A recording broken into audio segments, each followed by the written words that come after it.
Kahit hindi sa pirata, magnanakaw pa rin ang nakikita sa kanya.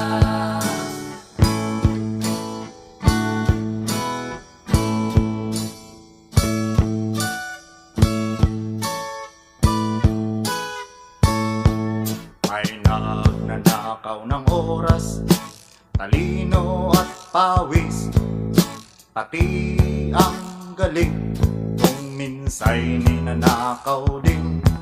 Ano kaya ang dapat gawin? Ngayong alam na natin, dahil na rin ba sa katamaran